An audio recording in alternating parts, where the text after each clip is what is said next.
ഇപ്പോൾ CPIM polit bureau അംഗം പിണറായി വിജയൻ മാധ്യമങ്ങളെ കാണുകയാണ് തത്സമയം. പ്രത്യക്ഷമായ ഉദാഹരണമാണ് ഇത്. നമുക്ക് സ്വീകരിച്ച് നടപ്പാക്കാനാവും. നമ്മുടെ കേരളത്തിൽ സർക്കാർ അതിന് മുൻകൈയെടുക്കണം. മുഴുവൻ ഫണ്ടും സർക്കാരിന് നൽകാൻ കഴിയുമെന്ന് തോന്നുന്നില്ല. പക്ഷേ സർക്കാർ മുൻകൈയെടുത്ത് തദ്ദേശ സ്വയംഭരണ സ്ഥാപനങ്ങളുണ്ട്, PTA-കളുണ്ട്. നാടിൻ്റെ സംഭാവന ഇക്കാര്യത്തിൽ വരും. വ്യക്തികളും സംഘടനകളും ചില പ്രദേശങ്ങളിൽ പ്രവാസി കൂട്ടായ്മകളും എല്ലാം വരും. അത്തരത്തിൽ നമ്മുടെ എല്ലാ പൊതുവിദ്യാലയങ്ങളും ഹൈടെക് കേന്ദ്രങ്ങളായി മാറണം. ഇത് നമുക്ക് സാധിക്കുന്ന കാര്യം മാത്രമാണ്. അതുപോലെ തന്നെ അവിടെ കണ്ട ഒരു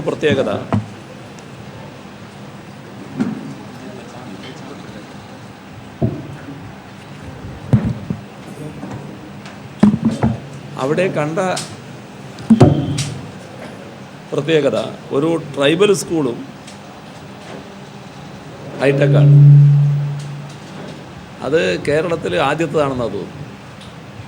ഈ ഒരു ട്രൈബൽ സ്കൂൾ ഹൈടെക്കായത് ആദ്യത്തെ സംഭവമാണെന്നാണ് തോന്നുന്നു. അപ്പോൾ ഇതുപോലുള്ള കാര്യങ്ങൾ നമുക്ക് പ്രാവർത്തികമാക്കാൻ കഴിയേണ്ടതായിട്ടുണ്ട്. അവിടെ തന്നെ കുടുംബശ്രീ മുഖേന വാഴക്കൃഷി നടത്തിയത്, അതിവിടെ ഗുരുവായൂരുമായിട്ട് ബന്ധപ്പെട്ട് ആവശ്യമായ കദളിപ്പഴം കൊടുക്കാനുള്ള നിലയുണ്ടാക്കിയത്. അത് കുടുംബശ്രീക്ക് ഓരോ പ്രദേശത്തും എങ്ങനെ ഇടപെടാൻ കഴിയും എന്നതിൻ്റെ ഒരു ഉദാഹരണം കൂടിയാണ്.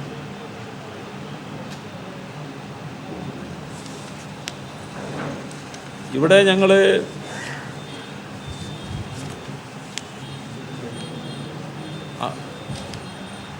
തൃശ്ശൂർ ജില്ലയിൽ ഒട്ടേറെ നല്ല മാതൃകകളുണ്ട് കുടുംബശ്രീയായിട്ട് ബന്ധപ്പെട്ട്.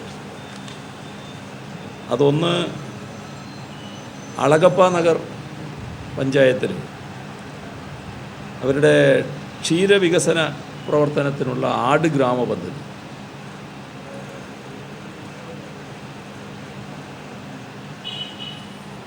അപ്പോൾ ഇതിൻ്റെ ഭാഗമായിട്ട് നല്ല തോതിൽ സ്ത്രീ ശാക്തീകരണ പ്രവർത്തനം കൂടി നടക്കുകയാണ്.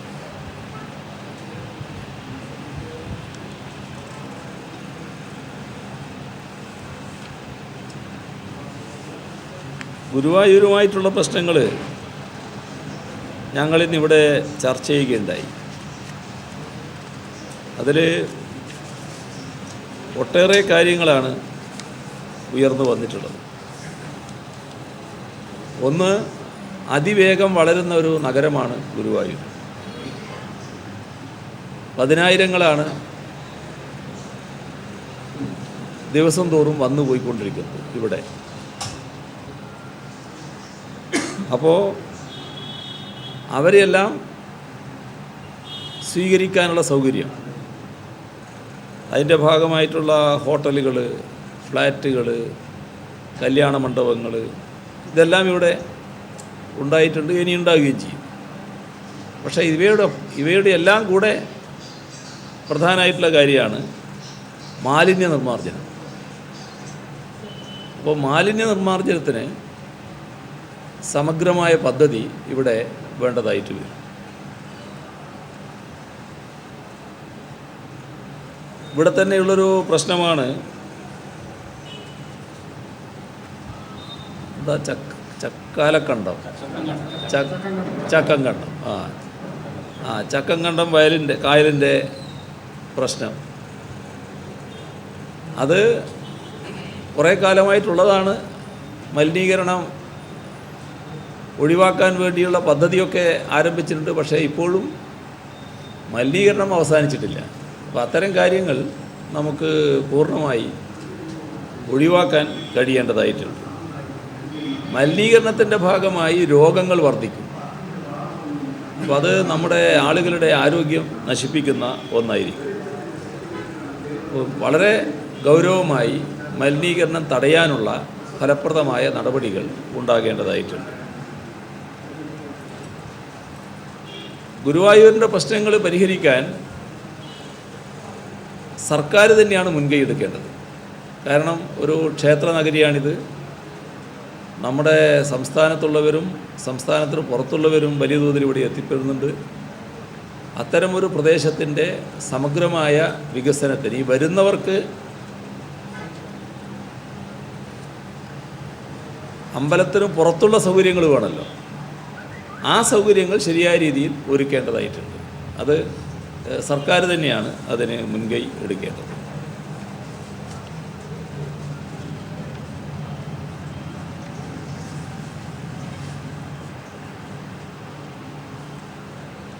അതുപോലെ തന്നെ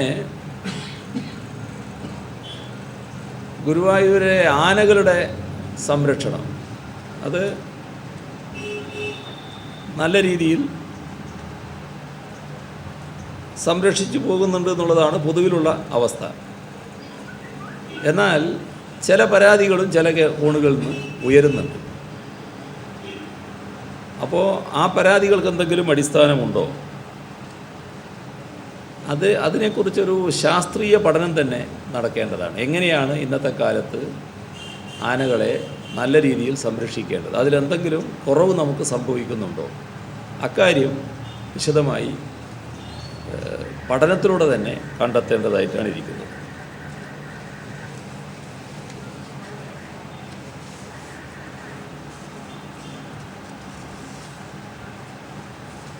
തൃശ്ശൂർ ജില്ലയിലെ ഏറ്റവും പ്രധാനപ്പെട്ട ഒന്നാണ്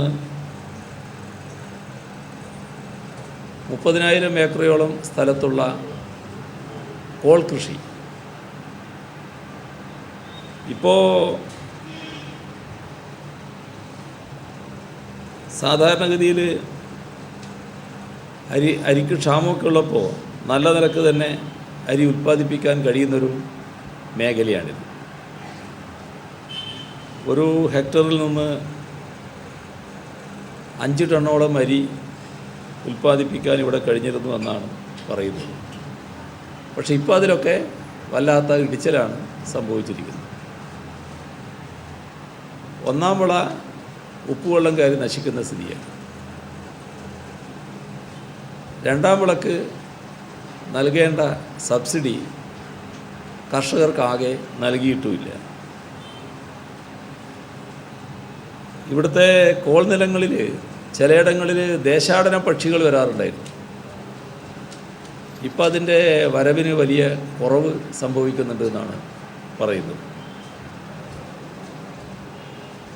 241 ഇനം പക്ഷികൾ ഇവിടെ എത്തുന്നുണ്ട് എന്നാണ്. അപ്പോൾ കോൾ നിലത്തിന് പരിമിതി വന്നാൽ അതിന് കുറവ് സംഭവിച്ചാൽ ഈ ദേശാടന പക്ഷികളുടെ വരവും തടയപ്പെടും എന്നത് കാണേണ്ടതായിട്ടുണ്ട്.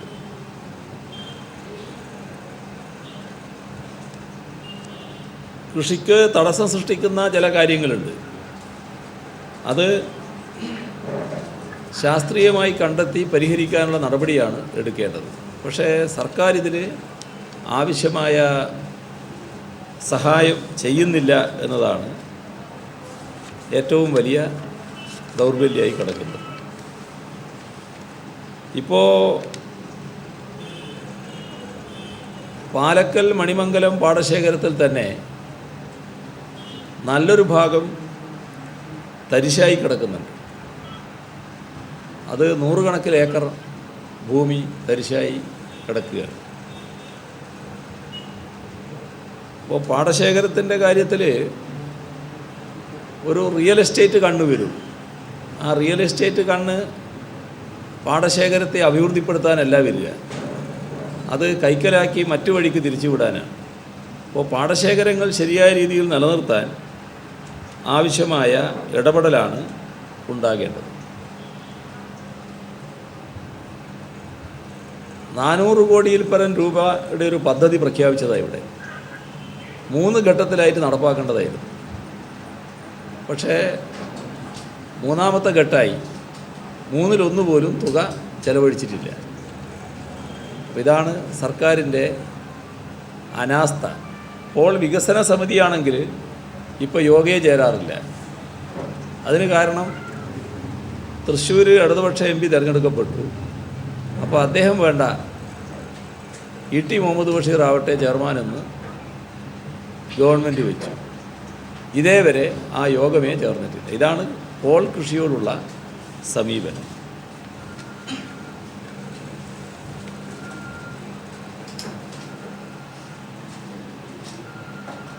ഒട്ടേറെ നമ്മുടെ സംസ്ഥാനത്തെ അറിയപ്പെടുന്ന സാംസ്കാരിക നായകർ ജനിച്ച മണ്ണാണ് തൃശ്ശൂർ. ഇവിടെ ചില സാംസ്കാരിക നിലയങ്ങൾക്ക്, സ്മാരകങ്ങൾക്ക് വലിയ അവഗണനയാണ് സർക്കാരിൻ്റെ ഭാഗത്തു നിന്നുണ്ടാകുന്നത്. അതിലേറ്റവും പ്രധാനം സുകുമാർ അഴീക്കോടിൻ്റെ സ്മാരകവുമായി ബന്ധപ്പെട്ട് തന്നെയാണ്. ഇപ്പോൾ നിലവിലുള്ള സ്ഥാപനത്തെപ്പറ്റി ഒട്ടേറെ പരാതികൾ തന്നെ പറയുന്നു. ഞങ്ങൾക്ക് സമയമില്ലാത്തത് കൊണ്ടാണ് ഇന്നലെ അവിടെ പോകാൻ പറ്റാതിരുന്നത്. അങ്ങനെ അവിടെ നിന്ന് തന്നെ ആളുകൾ പറയുന്നുണ്ടായിരുന്നു, ഒന്നവിടെ സന്ദർശിക്കേണ്ടതാണ്, ആ വീട് ശരിയായ രീതിയിൽ സംരക്ഷിക്കുന്നില്ല എന്ന പരാതി ചിലർ പറഞ്ഞിരുന്നു. ഞങ്ങളങ്ങോട്ട് പോയിട്ടില്ല. ഏതായാലും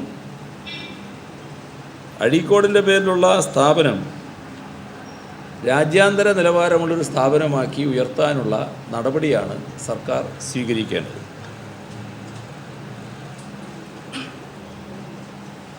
കമലാ സുരയ്യയുടെ സ്മാരകം ഇവിടെയാണ്. ഈ രാവിലത്തെ യോഗത്തിൽ അതുമായി ബന്ധപ്പെട്ട പരാമർശങ്ങൾ വന്നു. അത് നല്ല രീതിയിൽ മെച്ചപ്പെടുത്താൻ സർക്കാരിൻ്റെ ഇടപെടൽ ആവശ്യമാണ്.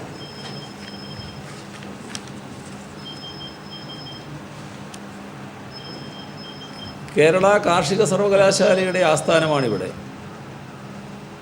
കാർഷിക സർവകലാശാലയുടെ പ്രവർത്തനം സംബന്ധിച്ച് ഒരുപാട് അഭിപ്രായങ്ങൾ നാട്ടിൽ ഉയർന്നു വരാറുണ്ട്. പ്രത്യേകിച്ച് നമ്മുടെ കാർഷിക പ്രശ്നങ്ങളൊക്കെ ഉയർന്നു വരുമ്പോൾ കാർഷിക സർവകലാശാല കുറേ കൂടി കാര്യങ്ങൾ ചെയ്യണ്ടേ എന്നെല്ലാമുള്ള ഒട്ടേറെ അഭിപ്രായങ്ങൾ സാധാരണ ആളുകളിൽ നിന്ന് ഉയർന്നു വരാറുണ്ട്. എന്നാൽ ശ്രദ്ധേയമായ ഒട്ടേറെ നേട്ടങ്ങളും കാർഷിക സർവകലാശാലയ്ക്ക് ഉണ്ടാക്കാൻ കഴിഞ്ഞിട്ടുണ്ട്. അതിൽ ഏറ്റവും പ്രധാനമാണ് ഈ നെൽകൃഷിക്ക് ഉപ്പുവെള്ളം പറ്റില്ലല്ലോ. അപ്പോൾ ഉപ്പുവെള്ളത്തെ പ്രതിരോധിക്കുന്ന നെല്ല് വികസിപ്പിച്ചത് വളരെ പ്രധാനപ്പെട്ട ഒന്ന് തന്നെയാണ്. അതുപോലെ തന്നെ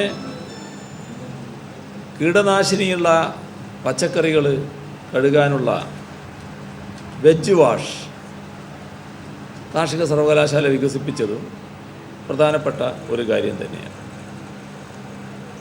എന്നാൽ കാർഷിക മേഖലയിലെ പ്രശ്നങ്ങളിലേക്ക് കൂടുതലായിട്ട് ഇനിയും യൂണിവേഴ്സിറ്റിയുടെ ശ്രദ്ധ തിരിയേണ്ടതായിട്ടുണ്ട്. നമ്മുടെ നാട്ടിലെ കാർഷിക മേഖല അഭിവൃദ്ധിപ്പെടുത്താനുള്ള കൂടുതൽ ശക്തമായ ഗവേഷണങ്ങളിലേക്ക് നീങ്ങാൻ യൂണിവേഴ്സിറ്റിക്ക് കഴിയേണ്ടതായിട്ടുണ്ട്. ഇപ്പോൾ കണ്ടെത്തിയ കാര്യങ്ങൾ കൃഷിക്കാരെ പരിചയപ്പെടുത്താനുള്ള വിപുലമായ പരിപാടികളും ഉണ്ടാകേണ്ടതാണ്.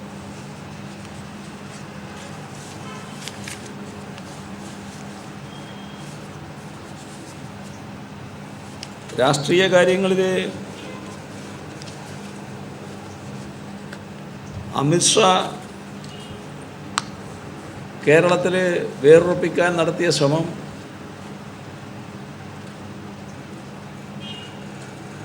വേണ്ടത്ര വിജയിച്ചില്ല.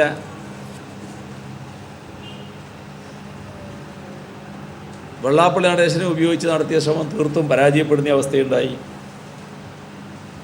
അങ്ങനെയൊക്കെ വന്നപ്പോൾ പുതിയ ശ്രമങ്ങൾ ആരംഭിക്കുന്നു എന്ന സൂചനകളാണ് മാധ്യമങ്ങളെല്ലാം റിപ്പോർട്ട് ചെയ്യുന്നത്. അതിൽ വെള്ളാപ്പള്ളി നടേശനും KM മാണിയിൽ കണ്ണുവെച്ച് നേരത്തെ കാര്യങ്ങൾ പറയുന്നുണ്ടായിരുന്നു. ഇപ്പോൾ അതുമായി ബന്ധപ്പെട്ട് ചില നീക്കങ്ങൾ നടക്കുന്നതായാണ് മാധ്യമങ്ങൾ റിപ്പോർട്ട് ചെയ്യുന്നത്. വെള്ളാപ്പള്ളി നടേശൻ മകന് ഡൽഹിയിൽ കസേര ഉറപ്പിക്കാൻ പോയിട്ടുള്ള അനുഭവം ഇപ്പോൾ നമ്മൾ കാണുന്നുണ്ട്. മാണിയുടെ മകനുമായി ബന്ധപ്പെട്ടാണ് പല പ്രശ്നങ്ങളും ഇപ്പോൾ ഉയർന്നു വന്നുകൊണ്ടിരിക്കുന്നത്. അതിൽ സ്ഥാനങ്ങൾ വാഗ്ദത്തം ചെയ്യുന്നു എന്നെല്ലാമുള്ള വാർത്തകളും വരുന്നുണ്ട്. ഡൽഹിയിലേക്ക് ജോസ് കെ മാണിയെ വിളിച്ചു എന്നൊരു വാർത്തയുണ്ട്. അത് റബ്ബർ ചർച്ച ചെയ്യാനാണെന്നാണ് പറയുന്നത്. റബ്ബർ എന്താ ഒരു പുതിയ വിഷയമാണോ? റബ്ബറുമായി ബന്ധപ്പെട്ട് നമ്മുടെ എം പിമാർ അവിടെ വലിയ പ്രശ്നങ്ങളുണ്ടാക്കിയതും കേന്ദ്ര ഗവൺമെൻറ് പാർലമെൻറ്റിനകത്ത് മറുപടി പറയേണ്ടി വന്നതുമൊക്കെയായ കാര്യമാണ്. അപ്പോൾ അതൊരു പുതിയ വിഷയമല്ല കേന്ദ്ര ഗവൺമെൻറ് മുന്നിൽ. അപ്പോൾ പെട്ടെന്ന് വിളിപ്പിക്കണമെങ്കിൽ ഈ പറഞ്ഞ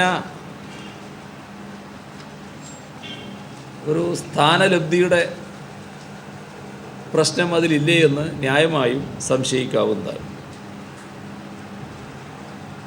അപ്പോൾ കെ എം മാണി അമിത്ഷായെ ഇവിടെ വെച്ച് കാണുമെന്ന് പറഞ്ഞത് മാധ്യമങ്ങളൊക്കെ റിപ്പോർട്ട് ചെയ്തപ്പോൾ പിന്നെ അത് കാണണ്ടെന്ന് വെച്ചു.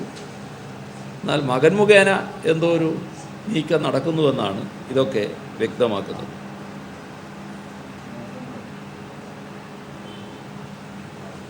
ഇപ്പോൾ വെള്ളാപ്പള്ളിക്കും കെ എം മാണിക്കും എല്ലാം കേരളീയ സമൂഹത്തിൽ ഒരേ സ്ഥാനമുള്ളത്. അല്ല, ഇവരൊക്കെ യഥാർത്ഥത്തിൽ ഒരു എടുക്കാച്ചരക്കുകളായിട്ട് മാറിക്കഴിഞ്ഞവരാണ്. തീരെ ഗതിയില്ലാത്തവർക്ക് അവരെ നോക്കിയിട്ട് വലിയ താല്പര്യം പ്രകടിപ്പിക്കാൻ കഴിയും. അതാണ് RSSൻ്റെയും BJPയുടെയും ഭാഗത്തുണ്ടായിക്കൊണ്ടിരിക്കുന്നത്. അവരാണെങ്കിൽ അവർ കിട്ടട്ടെ എന്ന മട്ടിലാണ് കാര്യങ്ങൾ നീങ്ങിക്കൊണ്ടിരിക്കുന്നത്.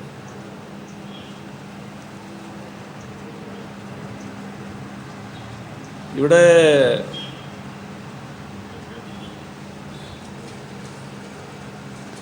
ഇത്രയെല്ലാം പ്രശ്നങ്ങളുണ്ടായിട്ടും UDFനൊരു കൂസലുമില്ല, ഉമ്മൻചാണ്ടിക്ക് പ്രത്യേകിച്ചുമില്ല. കാരണം ഉമ്മൻചാണ്ടി ആഗ്രഹിക്കുന്ന ഒരു കാര്യത്തിന് മധ്യസ്ഥനായിട്ട് കെ എം മാണിയെ കൂടി ഉപയോഗിക്കാമല്ലോ എന്നുള്ളൊരു ദുഷ്ടലാക്ക് മനസ്സിലുണ്ടാവും. നേരത്തെ വെള്ളാപ്പള്ളി നടേശൻ്റെ നീക്കങ്ങൾ വന്നപ്പോൾ വെള്ളാപ്പള്ളി നടേശനുമായി ബന്ധപ്പെടാൻ രാജൻ ബാബുവിനെ ഉപയോഗിച്ചില്ല. അതേ രീതിയിൽ താൻ ഉദ്ദേശിക്കുന്നിടത്തേക്ക് കാര്യങ്ങൾ എത്തിക്കാനുള്ള ഒരു ഇടനിലക്കാരനായി വെള്ളാപ്പള്ളിയല്ല കെ എം മാണിയെ ഉപയോഗിക്കാമല്ലോ എന്ന ഒരാലോചന ശ്രീ ഉമ്മൻചാണ്ടിയുടെ മനസ്സിലുണ്ട് എന്നാണ് തോന്നുന്നത്.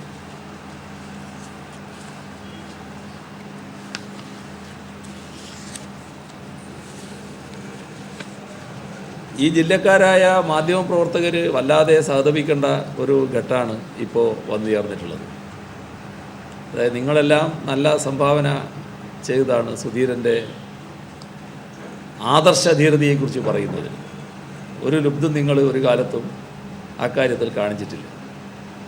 പക്ഷേ എന്താണ് ഇപ്പോൾ സുധീരൻ്റെ അവസ്ഥ? ഏറ്റവും ഒടുവിൽ ഉമ്മൻചാണ്ടിയെ രക്ഷിക്കാൻ വേണ്ടിയാണല്ലോ ഇപ്പോൾ ഇറങ്ങിയിട്ടുള്ളത്.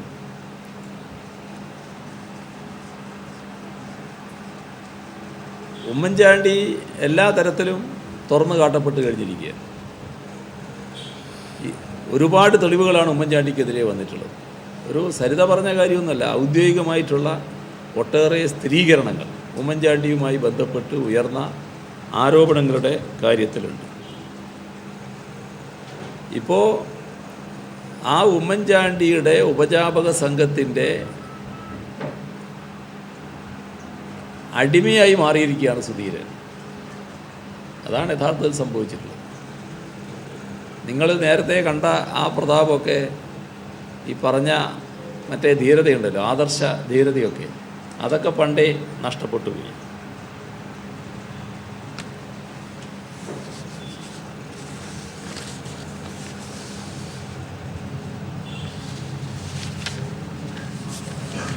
ഇതാണ് പൊതുവിൽ ഇപ്പോൾ പറയാനുള്ളത്. നമ്മുടെ സമയം കുറച്ചായിപ്പോയല്ലോ, അത് അതുകൊണ്ട് മറ്റു കൂടുതൽ കാര്യങ്ങളിലേക്ക് പോകും. നാളെയും കാണുമല്ലോ, അപ്പോൾ നാളെ മറ്റു കാര്യങ്ങൾ പറയാം. ഇന്നിപ്പോൾ ഏഷ്യൻ ന്യൂസിനോട് ബിജു രമേശ് വെളിപ്പെടുത്തിയിരിക്കുന്നത് രമേശ് ചെന്നിത്തലയ്ക്ക് 2 കോടിയും ശിവകുമാർ മന്ത്രിക്ക് 25 ലക്ഷം നൽകിയെന്ന പുതിയ വെളിപ്പെടുത്തലാണ് വാർക്കോഴ ആരോപണവുമായി. എനിക്ക് തോന്നുന്നത് പുതിയ വെളിപ്പെടുത്തലല്ല എന്നാണ്. നേരത്തെ അത്തരമൊരു വെളിപ്പെടുത്തൽ ഉണ്ടായി എന്നാണ് എൻ്റെ ഒരു ഓർമ്മ.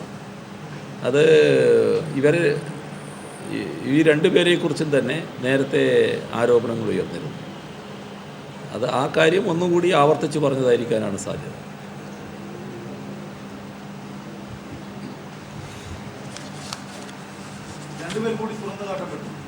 അല്ല, നേരത്തെ ആ പട്ടികയിൽ അവരുണ്ട്. അതാണല്ലോ നമ്മുടെ വിജിലൻ്റ് ആവാത്തത്. എല്ലാം പരസ്പരം പങ്കുവെച്ച് പോവുകയല്ലേ.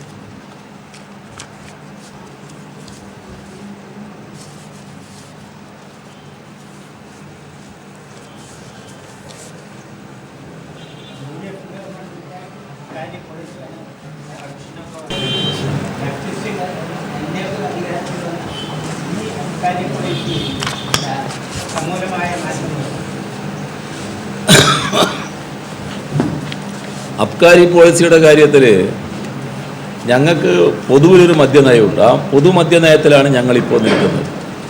ആ മദ്യനയം എന്നത് മദ്യത്തിൻ്റെ കാര്യത്തിൽ മദ്യനിരോധനമാണോ വേണ്ടത്, മദ്യവർജനമാണോ വേണ്ടത്, ഈ 2 അഭിപ്രായം നമ്മുടെ നാട്ടിലുള്ളതാണ്, രാജ്യത്തുള്ളതാണ്, ലോകത്തെല്ലാടും ഉള്ളതാണ്. ഞങ്ങളതിൽ നിൽക്കുന്നത് മദ്യവർജനം എന്നിടത്താണ്. ഇതാണ് ഞങ്ങൾ എല്ലാ കാലവും സ്വീകരിക്കുന്ന നില.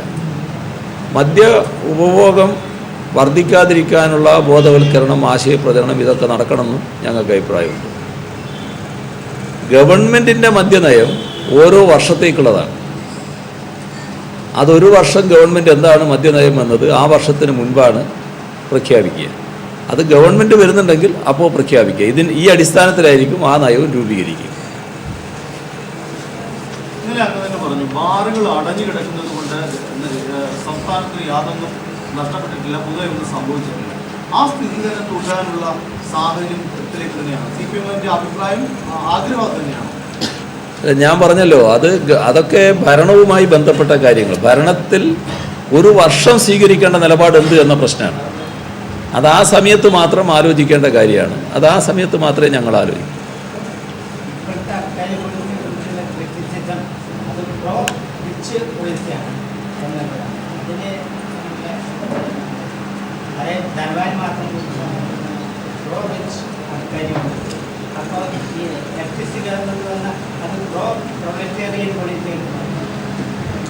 അങ്ങനൊരു വീക്ഷണം ഞങ്ങൾക്കില്ല.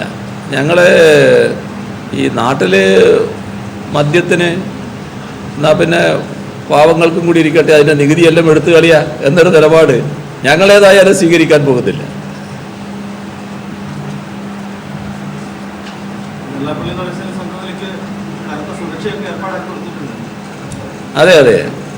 അതെ, അതെങ്കിലും അദ്ദേഹത്തിന് ഇരിക്കട്ടെ. മറ്റേ മകൻ്റെ കസേരയും ഇല്ലെങ്കിലും ഈ പറയുന്ന 13 പേരോ മറ്റല്ലേ ഇതിൻ്റെ ചുറ്റുമുണ്ടാകുക എന്ന് പറഞ്ഞു. അപ്പോൾ വൈ കാറ്റഗറിയിൽപ്പെട്ടു എന്നല്ല പറയുന്നത്.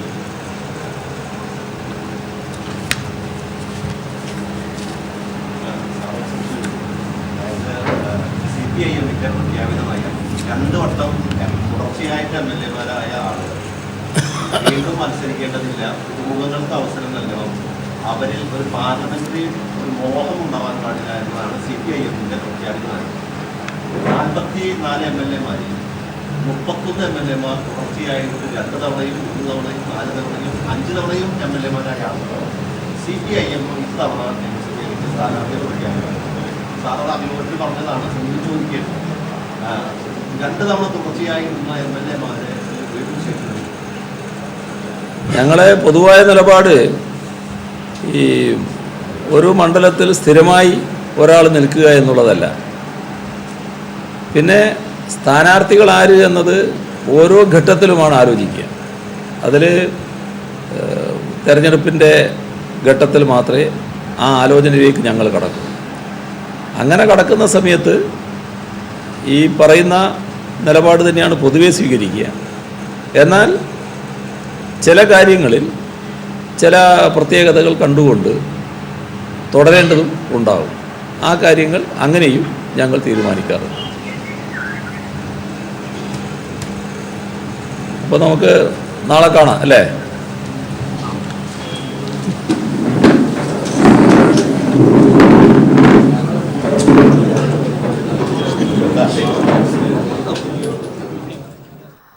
CPM പോളിറ്റ് ബ്യൂറോ അംഗം പിണറായി വിജയൻ മാധ്യമങ്ങളോട് സംസാരിക്കുകയായിരുന്നു. അതിന്റെ തത്സമയ സംപ്രേഷണമാണ് നമ്മൾ കണ്ടത്.